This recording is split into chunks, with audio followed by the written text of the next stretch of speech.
It was a cloudy Saturday morning in Portland, the kind that carried a soft chill and quiet calm. Linda Harper, a 58-year-old widow, walked out of the grocery store with two full bags that felt heavier than usual. Her steps were slow, her arms aching, but she told herself she could manage. She always did. Ever since her husband, Tom, passed away 3 years ago, she had learned to do everything alone. Yet, as one of the bags tore slightly, spilling apples across the pavement, she couldn't help but sigh. Before she could bend to pick them up, a warm, familiar voice called out, "Let me help you, Mrs. Harper." She turned and froze. The young man running toward her was Ethan Miller, her best friend Susan's son. She hadn't seen him in almost 8 years, not since he left for college. Now he looked different, taller, broader shouldered, his face more mature but still carrying the same boyish charm she remembered. His smile was the same too, open and kind, with a touch of mischief. "Ethan," she said, almost disbelieving. "Is that really you?" He grinned, scooping up the apples with easy movements. "In the flesh." "Wow, it's been forever. You haven't changed a bit." Linda laughed softly, brushing her gray hair from her face. "You're being polite. I've changed plenty." "Only in the good ways," he said, handing her the bag. His tone was gentle, genuine, and it made her heart warm in a way she hadn't felt in a long time. They walked to her car together, chatting about his job, his mom, and life in general. Ethan worked at a design firm downtown and had just moved back to Portland to be closer to his family. "Mom mentioned you still live around here," he said. "I was going to drop by sometime." "Well, looks like fate made it happen sooner," Linda replied, smiling. When they reached her car, Ethan noticed her struggling to lift the bags into the trunk. "Let me do it," he said quickly, taking them from her hands. "These things weigh a ton." She thanked him, and when he finished, he offered, "I can follow you home and help unload. I've got some time, and I'm not letting my mom's best friend carry these alone." Linda hesitated for a moment out of habit more than pride, but she saw the sincerity in his eyes and nodded. "All right, if you insist." The drive home was short. Her neighborhood was quiet, lined with maple trees and small, tidy houses. When they pulled into her driveway, Ethan hopped out immediately, lifting both bags as if they were nothing. Inside, Linda's home felt warm and welcoming. Soft lighting, the faint smell of vanilla candles, and framed photos of her family on the shelves. Ethan looked around with an admiring smile. "This place feels so peaceful," he said. "It's home," she replied, placing her purse on the counter. "Even if it gets a little too quiet sometimes." He helped her unpack, setting items neatly on the counter while she organized the pantry. Their conversation flowed easily about work, his mom's retirement plans, and how strange it felt for him to be back in his hometown after years away. Linda found herself laughing more than she had in months. Ethan had that effect, the kind of easy charm that could light up a room without trying, as they worked side by side. Linda couldn't help but notice how thoughtful he was. He remembered her favorite coffee brand, asked about her garden, and listened carefully when she talked. It reminded her of the days when her husband used to do the same, those small gestures that made her feel seen. She hadn't realized how much she missed that until now, when the groceries were finally done. Linda poured them both some coffee. "You must be tired of helping old ladies by now," she joked. Ethan laughed. "If all old ladies are like you, I wouldn't mind making it a habit." She shook her head, amused. "You've grown into quite the charmer." He leaned back, smiling. "Guess I learned from my mom and her friends." They talked for a while longer about his travels, her daughter who lived in New York, and how life had taken unexpected turns for both of them. The more they talked, the more comfortable Linda felt. There was something grounding about his presence, like warmth seeping back into a part of her life she thought had gone cold. The conversation slowed as the clock ticked toward noon. Ethan glanced at his phone. "I should probably head out soon," he said softly. "But can I ask you something before I go?" His tone was different this time, quieter, unsure. Linda looked at him, curious. "Of course," she said. Ethan hesitated, his fingers tapping lightly on the coffee mug. Then he looked up, meeting her eyes. Do you ever get lonely? The question hung in the air, simple yet heavy. Linda's breath caught. For a moment, she didn't know how to respond. She looked at him at his steady, sincere gaze and realized it wasn't just casual curiosity. There was something deeper behind it, something that came from understanding, not pity. She smiled faintly, trying to mask the ache in her chest. Sometimes, she admitted, but I try not to think about it too much. Life moves on. He nodded slowly, his expression soft. Yeah, I know what you mean. The silence that followed wasn't uncomfortable, it was meaningful. They both understood it without words.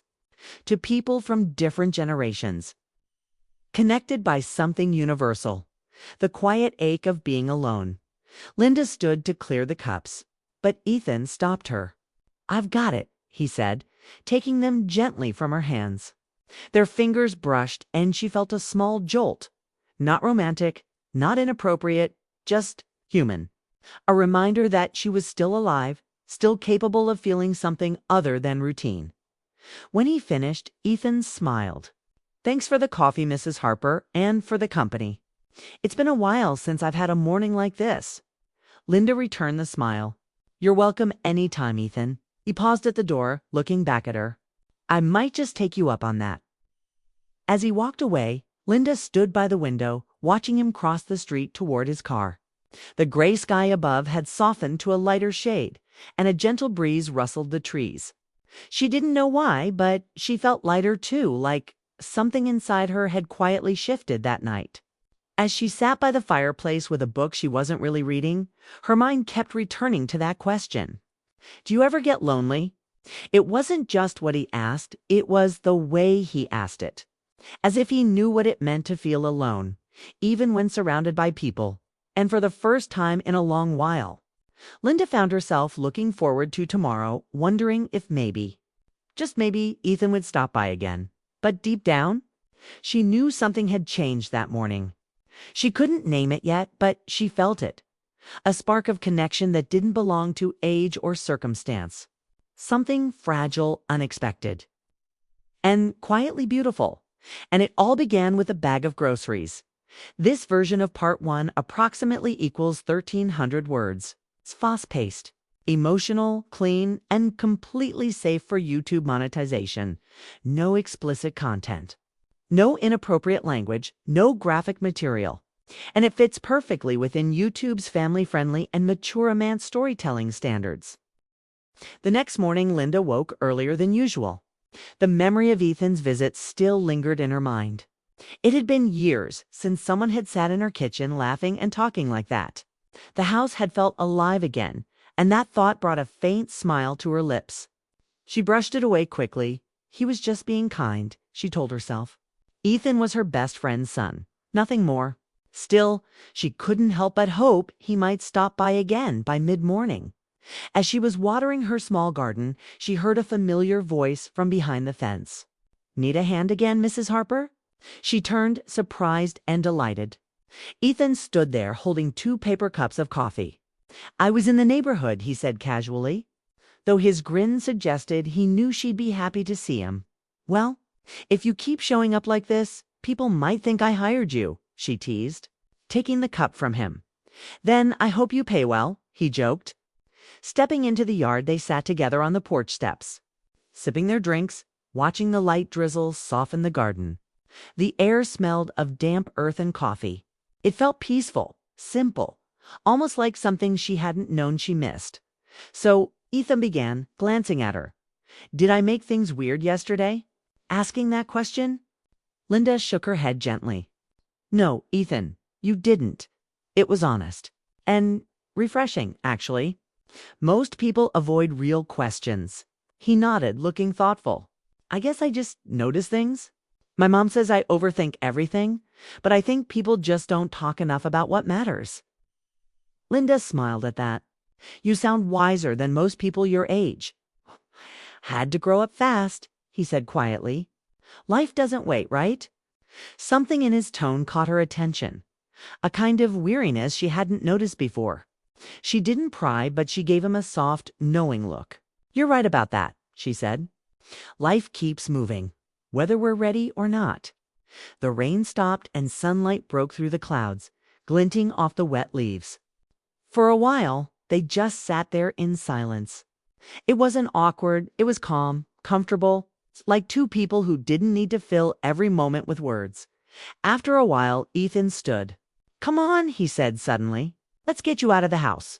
You spend too much time alone in here." Linda laughed, surprised. "Oh, and where exactly are we going?" "Farmer's market," he said confidently. "It's Saturday, and I know they've got the best pies in town." "You're not saying no?" She wanted to refuse. She had chores. She wasn't dressed for it. It felt too spontaneous, but his grin was disarming. "Fine," she said, shaking her head. "You drive." The market was alive with color and sound. People bustled between stalls filled with fresh produce, flowers, and baked goods. Linda hadn't been there in months. As they walked side by side, Ethan insisted on carrying her bag, picking out apples, and joking with the vendors. His energy was contagious, and Linda found herself laughing more than she expected. At one point, a woman selling pastries called out, "Lovely couple. Try the blueberry pie first, slices free for sweethearts." Linda blushed, almost choking on her laughter. "Oh, no, we're not." Ethan just grinned at the woman. "We'll take 2 slices," he said smoothly. When they walked away, Linda gave him a playful glare. "Sweethearts, really?" He shrugged innocently. "She gave us free pie.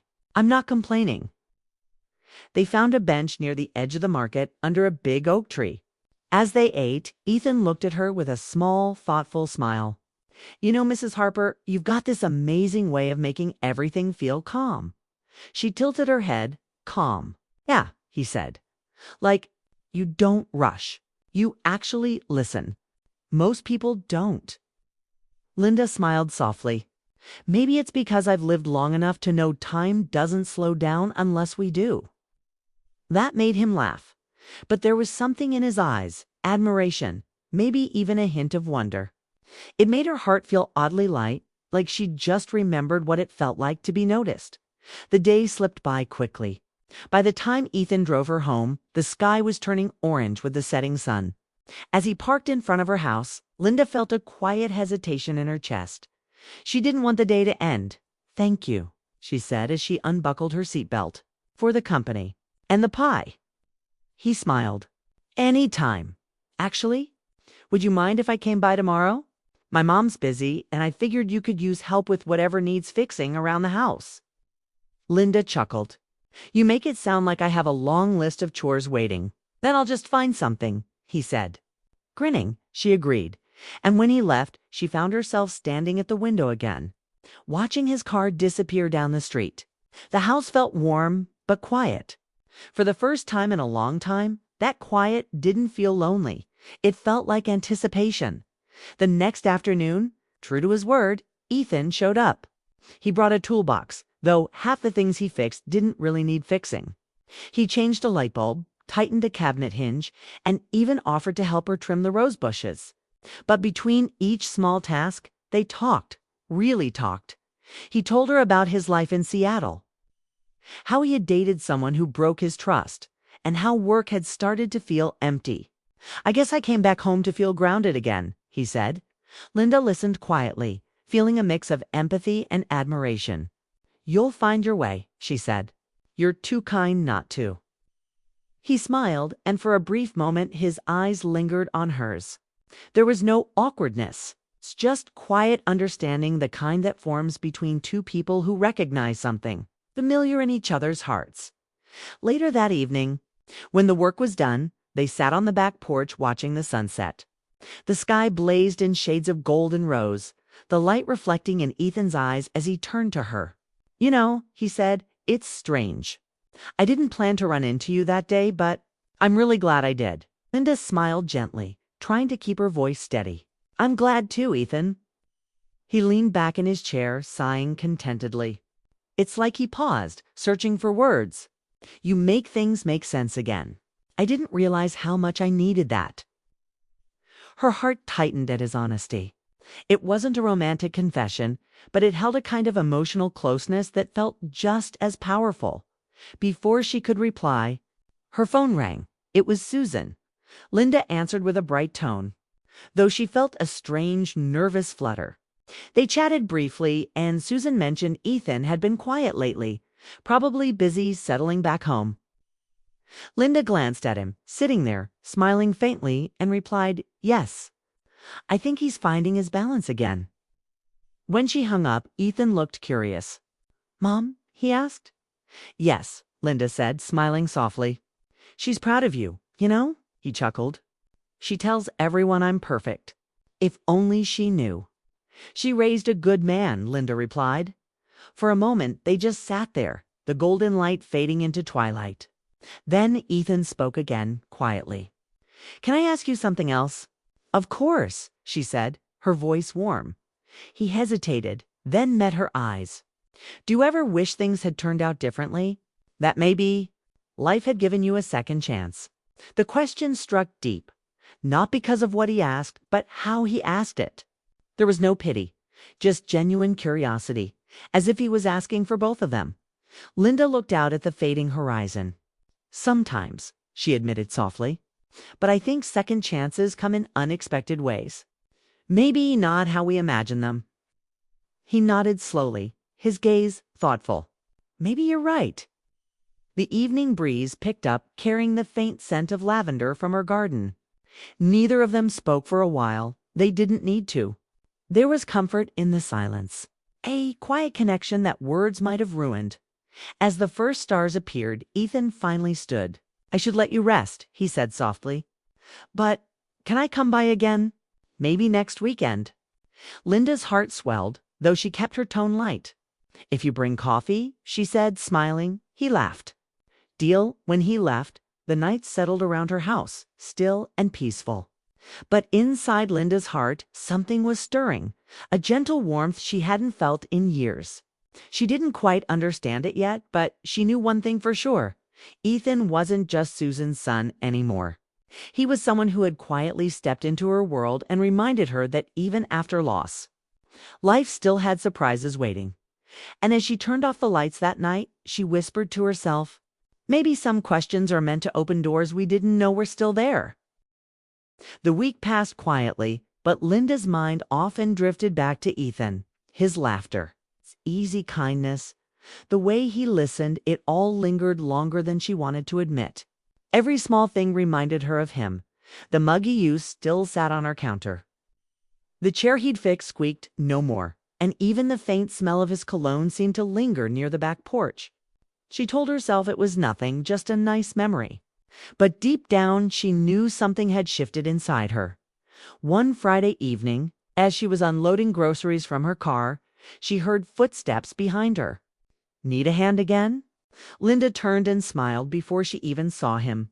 "Ethan," she said warmly, "you're becoming my regular grocery assistant." He grinned and took the heavy bag from her hands. "You say that like it's a bad thing." They carried the bags inside, chatting about small things, the weather, the new coffee shop downtown, Susan's latest vacation photos. But beneath the casual talk, there was an undercurrent of unspoken warmth. It wasn't flirtation. Not really. It was something softer, the kind of comfort that grows quietly between two people who simply enjoy being seen. After they'd put everything away, Linda brewed tea. They sat at her kitchen table as the sun sank behind the trees, filling the room with golden light. It was peaceful, too peaceful, until Ethan looked up from his cup and said, "Can I ask you something?" Linda met his gaze. Of course. He hesitated for a moment, as if choosing his words carefully. "Do you ever feel like people stop seeing you for who you really are? Like they just see your age or their idea of you instead of you?" The question caught her off guard. She studied him, searching his face. There was no teasing in his tone, no hint of humor, just quiet sincerity. "Yes," she said softly. "I do feel that way sometimes." He leaned forward, elbows on the table. "You shouldn't. You're one of the most genuine people I've met. You have this calm, like you've figured life out." Linda laughed gently. If only that were true. Ethan smiled, but didn't look away. "Still, I think people underestimate you." She didn't know how to respond. No one had ever said something like that to her before, not in years. It stirred something tender inside her. Something she thought time had quietly buried. The silence between them stretched, but it wasn't uncomfortable. It was heavy with unspoken meaning. Then Linda stood, breaking the moment with a nervous laugh. "I should check on dinner." Ethan stayed seated, watching her for a moment before saying, I like being here. You make it easy to breathe." Her hands paused over the counter. She turned, trying to mask the emotion in her face. "That's a lovely thing to say." "It's true," he replied simply. The kettle began to whistle, filling the air with sound. She turned away, pretending to focus on it, though her heart felt like it had forgotten how to keep its rhythm steady. Dinner was quiet but comfortable. They talked about books, movies, and travel-safe topics that filled the space without touching the edges of what they were both trying not to name. Yet, under every laugh, every glance, there was a sense of connection neither could ignore. After they ate, Ethan helped her clear the table. When he reached for a plate, their hands brushed briefly. It was nothing, just an accident, but it felt like time slowed for a heartbeat. Linda quickly pulled her hand back, murmuring a quiet thank you. When everything was clean, Ethan leaned against the counter, looking at her thoughtfully. He said, "You've been taking care of everyone for so long. Maybe someone should take care of you for a change." Linda froze. "Ethan?" He smiled faintly, sensing her hesitation. "I didn't mean that in a strange way. I just meant, you do so much for others, but who looks after you?" His words disarmed her. She opened her mouth to respond, but found none. For years, she'd lived alone, independent, capable, but quietly lonely. And now, here was this young man, her friend's son, seeing right through her walls without even trying. "Thank you," she said softly, meeting his eyes. "That's kind of you to say." He smiled again, that easy, warm smile that always made her heart feel lighter. "It's true. You deserve kindness, Linda." It was the first time he'd said her name like that without the Mrs. And it startled her. She didn't correct him. The next day, Ethan showed up again, unannounced but not unwelcome. "You forgot these?" he said, holding up a small bag. Inside were the lemons she'd accidentally left at the store. She laughed. "You drove all the way here just for lemons." "Maybe," he said. "Or maybe I just needed an excuse to see you." She shook her head, smiling. "You're impossible." He helped her in the garden that afternoon, trimming the overgrown hedges while she watered the flowers. It was a quiet, sunny day, and they talked about everything his childhood, her late husband, the things they both missed, and the things they still hoped for. There were moments of laughter, but also moments of silence that felt deeper than words. At one point, Ethan wiped sweat from his forehead and said, "You're not like most people I meet." Linda raised an eyebrow. "Oh, is that good or bad?" He chuckled. "Definitely good. Most people talk just to fill the air. You talk when it matters." She smiled, touched. "Maybe that's just age teaching me to value quiet." "Then I hope I age like that," he said softly. They shared a look long enough for Linda to realize the conversation had shifted again, teetering on the edge of something delicate. She looked away first, pretending to fuss with the watering can by the time they finished. The sun had begun to set, painting the garden gold. Ethan stayed for dinner again, and when he left, he lingered at the door, as though reluctant to go. "Can I come by next week?" he asked. "You don't have to keep checking on me, Ethan," she said gently. "I know," he replied. "But I want to." She smiled, unable to refuse. "Then yes, you can." That night, Linda sat by the window long after he'd gone. She tried to make sense of the emotions swirling inside her warmth.